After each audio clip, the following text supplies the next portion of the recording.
ناڅاپه د بره نه جلپریګانې رالړه کېږي.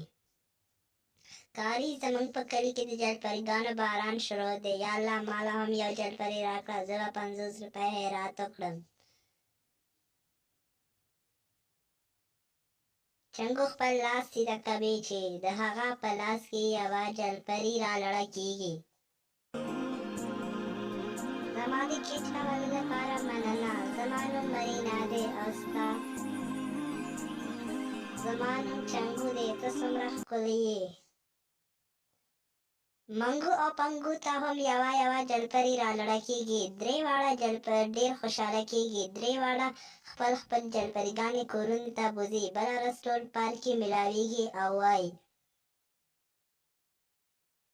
پرون چې په باران کې ماته کومه جلپري را پیدا شوې وه د هغې نوم مرینا دی او ماته روبیله جلپري پیدا شوې او ماته فاطمه جلپري پیدا شوې. جلپریګانې غواړي چې دنیا وګوري. راځئ چې موږ هغوی سینما ته بوځو او په هوټل کې ورباندې خوراک وکړو.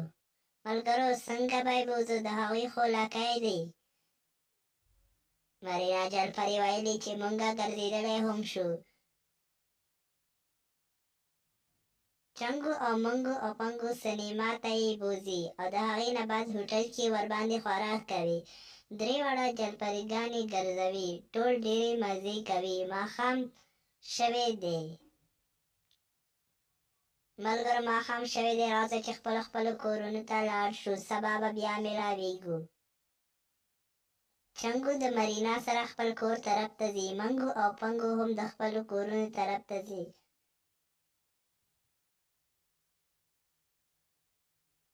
یوه ورځ چنګو چې د زینو نه راښکته کېدو د هغه خپه راوښویده او هغه سر مات شو.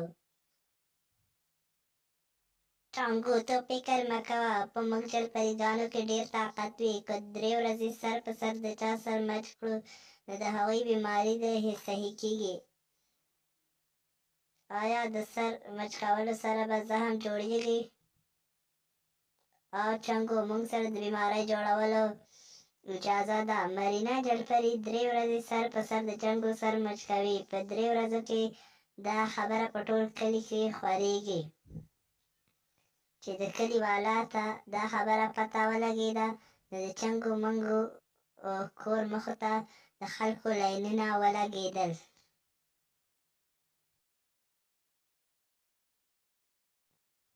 زه د 1 هفتې نه ناجوړه یم. خپلې جلپري ته ووایه چې زما سر مچ کړي او زما بیماري روغه کړي.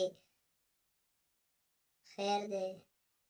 زما لاس مات شوی دی. پلیز جلپري ته دې ووایه چې زما سر مچ کړي او زما بیماري روغه کړي. خیر دی. یا الله دا ما څه وکړل. ته فکر مه کوه. زه به ټولو ته د جادویي اوبه ورکړم. موږ سره یو د جادویي اوبه وي چې د هغې سره بیماري جوړېږي. دا به صحیح وي. ته به د چا سر هم نه مچ کړې. د جلپریګانو اوبو څښلو سره د کلي ټول خلک روغېږي. یو میاشت تېرېږي او 3 واړه جلپریګانو پسې مشره جلپري راځي. پلیز مرینا جلپري مه ځه. تا ته دلته کوم تکلیف دی؟ ما سره واده وکړه. موږ به یوازې اوسېږو. ټول ژوند به تېروو.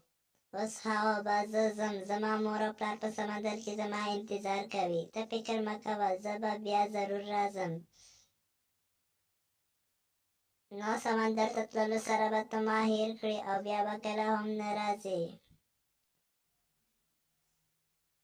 نو چنګو زه تا سره مینه لرم. زه به تا کله هم نه هېروم. زه به بیا ضرور راځم. مرینا جلپري زه به ستا انتظار کوم. زه واده کوم. زه به ضرور راځم او تا سره به واده کوم. منګو او پنګو هم جلپریو ته خدای پاماني کوي.